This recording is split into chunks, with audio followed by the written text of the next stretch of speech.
Good evening and thanks for joining us on your Monday. I'm Sophie Erber. After 3 years, the family of University of Iowa student Molly Tibbetts finally got some closure today after the man convicted of killing their daughter learned his fate. We have details now from the courtroom in our top story at 5. Rivera walked into the courtroom as Molly's family and supporters watched from the pews in court. A victim witness coordinator read a witness impact statement. It was written by Molly's mother, Laura Calderwood. In it, she addressed Behenna Rivera and his actions directly. Judge Joel Yates then sentenced Rivera to life in prison. Prosecutor Scott Brown says the sentence was a relief and a long time coming given the COVID-19 delays. It's been a little over 3 years since Molly was murdered, and a little over 3 years also since she was found. So it's been a long haul for the family and for those of us that have been prosecuting the case, investigating it. So we're just very pleased with the result and finally got it to the finish line. Behenna Rivera will also be required to pay $150,000 restitution to Molly's family, and he is not eligible for parole. Authorities in South Sioux City say they made several arrests as part of a recent multi-state crackdown on human trafficking. 45-year-old Edward Nelson of Quimby and 20-year-old Moises Ramirez of South Sioux City were both charged with 1 count of solicitation of prostitution. 49-year-old Timothy Daly of Ponca was charged with sexual assault and use of an electronic device in connection to that sting. Police say Daly tried to purchase sex with a 15-year-old girl who was actually an undercover police officer. 3 others were cited for prostitution and released. That sting operation, all part of Operation United Front, which was a joint venture between 12 different states. And police tonight have identified the victim of a deadly crash on I-29 over the weekend. The Sioux City Police Department says 69-year-old Gerald Reed of Smithland was killed after his truck plunged into the Missouri River on Saturday night. Police say Reed's vehicle lost control while traveling south on I-29 in the stormy weather. His body was recovered from the vehicle on Sunday morning. Now, the exact cause of that crash tonight remains under investigation. The public will soon get to weigh in on the construction of a new pipeline that plans to run right through Siouxland. That project would be the first carbon dioxide pipeline in the state of Iowa. The pipeline has been proposed by Summit Carbon Solutions and would cross 30 Iowa counties, including most of northwest Iowa. A number of public meetings has since been scheduled for the coming weeks. If you would like to check out when those meetings are happening or just to get a better look at the proposed route, head over to our website right now at the address on your screen, SiouxlandProud.com, or check it out on the KCAU 9 mobile news app. You probably noticed the recent growth in the Sunnybrook neighborhood of Sioux City, and we have some new information tonight on just how many homes have been added to that area. Between new apartment complexes along with new commercial and retail facilities, Sunnybrook continues to be one of Siouxland's busiest locations for consumers. Sioux City's Economic and Community Development Director says the key to Sunnybrook's continued growth is the addition of affordable and accessible housing options. Now, with more than 600 new apartments added over the last 5 years just in that area. KCAU 9's Jason Toktagian takes a further look at how much growth has taken place, plus what's in store for the future of development there in Sunnybrook. All that coming up tonight at 10. As the summer season comes to an end, so does the public pool season for Siouxland residents. And now that they are officially closed, the numbers are in. 2 out of 3 Sioux City pools recorded higher attendance this year. 40,000 used Riverside, Leaf, and Lewis pools combined. The only facility that saw a drop in attendance was the Lewis pool specifically. John Burns, recreation supervisor for Parks and Rec, says although the numbers didn't quite match those from before COVID-19, they are trending up and in the right direction. Yeah, I think we're happy with to see that the community's embracing and starting to come back and using these public facilities. The pools are expected to open again next year, sometime around Memorial Day weekend. Of course, that is weather permitting. And it's time now for our first check on the weather. Chief Meteorologist Scott Larson standing by. And Scott, a day that I'm sure Siouxlanders would have loved to have been able to jump in the pool. Still warm and definitely felt like summer. Yeah, warm and humid out there today, Sophie, but that is going to provide some fuel for thunderstorms as we continue through this evening. Looking at the radar picture now, you can see that we have some storms that are linked together from Sioux City to the northwest through Vermilion and up toward Mitchell. That is where we have a severe thunderstorm warning at this moment for Davison, as well as Hanson and Hutchinson counties. A report of some quarter-sized hailstones falling near the city of Ethan. So that storm is moving to the east at about 20 miles per hour. We do expect to see some additional severe weather crop up in the area for tonight. A slight risk issued for most of the region, and it looks like damaging winds and very heavy rain are going to be the two primary issues with these storms as they develop. We'll have more details on the timing of that threat and when we can expect to see some quieter weather coming up in the 9 on 9 forecast. Sophie?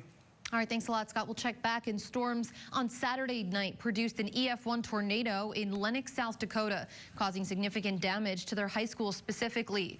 The wind there tore up the rubber surface on the roof, allowing water to pour into the music room, the shop, and the hallway in the southwest portion of that building. Superintendent Chad Conaway hopes to have students back in class by tomorrow, but there's still plenty of work to be done between now and then. We'll assess to make sure that everything is structurally intact. Then we got to get it dried in, and then we got to assess the damage that's inside.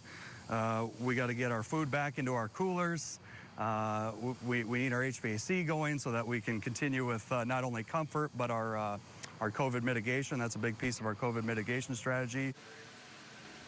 Power was restored to that building Sunday night, more than 24 hours after the storm hit. President Joe Biden is promising federal and financial aid following Hurricane Ida's devastating winds in a virtual meeting with governors today. The president said federal government aid has already deployed more than 200 generators and thousands of FEMA workers to the Louisiana area. DC's Raquel Martin with the very latest. President Joe Biden says help is on the way for residents now picking up the pieces from the devastation left behind by Hurricane Ida. That's our job. If we work together, the folks get knocked down, we're there to help you get back on your feet. President Biden says more than 5,000 members of the National Guard have been activated in the region. And search and rescue efforts are already underway in Louisiana, where the storm left at least one person dead. That number is likely to grow. President Biden met virtually with governors Monday. Louisiana Governor John Bel Edwards welcomed resources. He says up to 2 million people are without power in his state. We're going to be dealing with this damage for quite a while. The FEMA administrator says because of the massive amount of damage throughout Louisiana, to expect a longer recovery. In fact, she says residents in New Orleans should be prepared to be without full power for several weeks. As the storm passes over Mississippi Governor Tate Reeves told President Biden he's concerned about rising flood levels and the lack of power. We've got 135,000 plus Mississippi dwellings that have not and cannot receive power. We anticipate that number to significantly increase. We've been working with the electric sector throughout the night. To help accelerate operations, President Biden says he's authorizing the use of surveillance drones to assess storm damage. In Washington, Raquel Martin. Local educators are working to drum up interest in the field of robotics. Over at the Sioux City Rotary meeting, Skip and Richard from Thompson Electric gave a presentation on robotics. A little bit of programming machines to installation and human safety. We spoke with them about why educating people on robotics is just so important. So many businesses are looking for people, and there are just not enough people to do all the work. And so a lot of manufacturers, a lot of industrial places are looking for their options, and robotics may or may not be an option. Richard is also a part of the Sioux City Robotics Club that's out at the Southern Hills Mall, teaching children the fundamentals in that field. Pretty cool.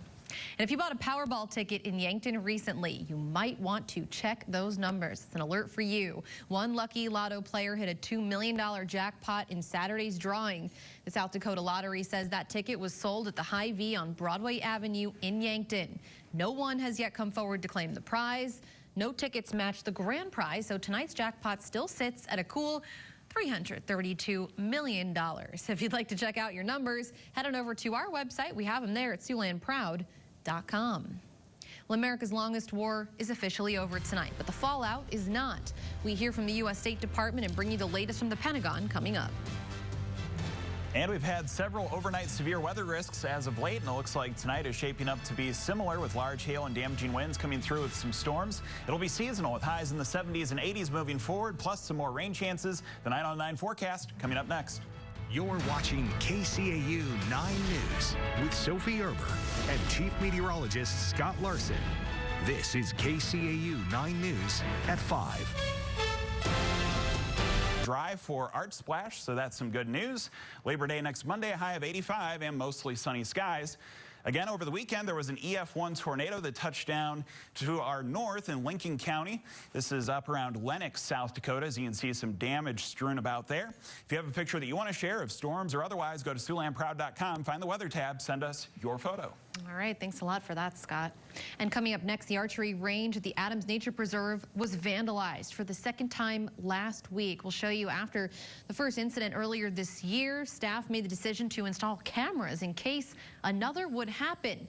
The center posted on their Facebook page security footage of 4 people responsible for this incident. If you'd like to hear about the extent of the damages, plus how staff are deciding to handle this incident, you can find the full story on our website right now at the address on your screen or the KCAU 9 mobile news app. Well, today is the day, the official end to the war in Afghanistan, but it's not that simple. We'll bring you the latest briefing from the Pentagon coming up in just a few moments. But first, have you heard about the Milk Crate Challenge yet? It's the latest viral campaign online. We'll explain why the trend has now turned dangerous next.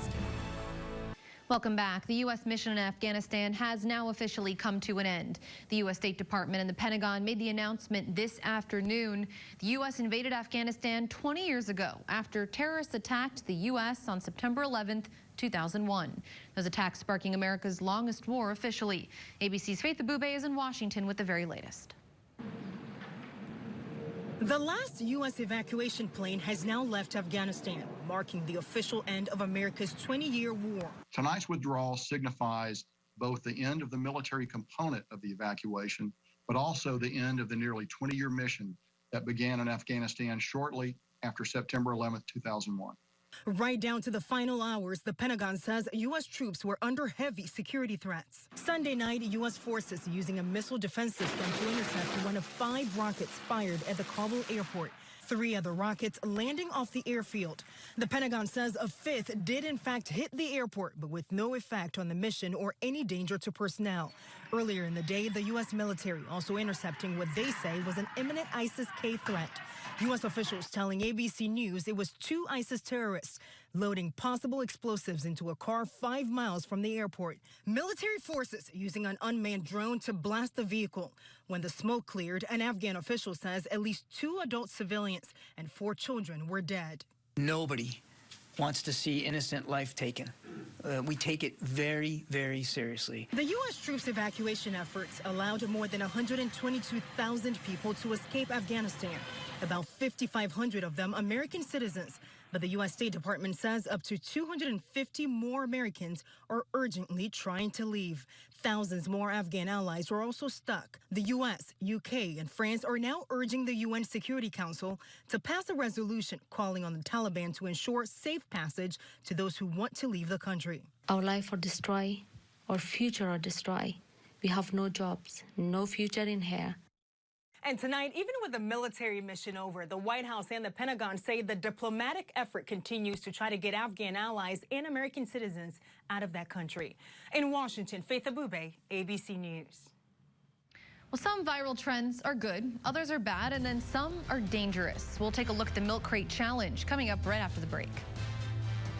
Just when you think you've seen it all, who would ever believe milk crates would be a big trend for summer 2021? Apparently it is, and it's also now sending people to the hospital. It's called the Milk Crate Challenge, and many doctors tonight are issuing warnings about lifelong injuries associated with this viral campaign. Angie Ramos explains. With outcomes that range from victorious to utterly disastrous, the so-called Milk Crate Challenge has captured the attention of the masses for all the wrong reasons. Videos of brave participants making their way up a pyramid of milk crates, which most times ends in a cringeworthy wipeout, have clocked in millions of views on TikTok, where it originated, and now much of that making its way to Instagram and Facebook. Even members of the NYPD getting in on it. That's what social media is all about. When something's that extreme, it's going to go viral. Now, part of the allure of this milk crate challenge is that it looks pretty easy, right? The problem is these pyramids are getting as tall as 10 feet high, and that in itself is a formula for disaster. Karina Wu is the owner and director of Active Care Physical Therapy NYC. She, like many medical professionals, are issuing warnings about the disturbing trend, which has resulted in numerous hospitalizations across the country. If you land in certain positions, you can paralyze yourself. You can have nerve damage forever. There's a lot of things. They're very serious, life-threatening injuries. Recognizing the danger, TikTok is now actively removing many of the videos bearing the viral hashtag, issuing a statement this week saying that it prohibits content that promotes or glorifies dangerous acts, and it removes videos and redirects searches to their community guidelines to discourage such content. But according to New Jersey-based influencer Mike Ruga, savvy users will find their way around that. The trend, which is said to have started in Chicago, he believes is already on its way out. And it couldn't happen soon enough. I'll give it another week. That's how fast social media is. It's hot this week and not next week. So I'll give it a few more days. Take a live look outside right now. Scott returns with one more check on your forecast. Another day where it feels like summer is locked and loaded over Siouxland on these last few days of August. I'm really intrigued to see where we fall on the monthly average. We have to be well above. Yeah, to this point, it's been far warmer than average, Sophie. It looks like we'll start to bring in some cooler air moving forward, though. Tonight, there is the possibility of severe thunderstorms happening with a low temperature of 63, and tomorrow a high of 79. Already a little bit cooler than today. We'll begin the day with a couple of leftover showers and some clouds, but we'll have gradual clearing moving into the afternoon. Heading to the 9 on 9 forecast here, you can see that highs will generally be in the 80s. Another chance of some storms Thursday night going through Friday. You can see that we'll have dry weather for the weekend and for Labor Day with some comfortable high temperatures in the 80s. All right, thanks so much, Scott. Thank you for joining us. We hope you'll join us again at 6. Until then, have a great night, everyone.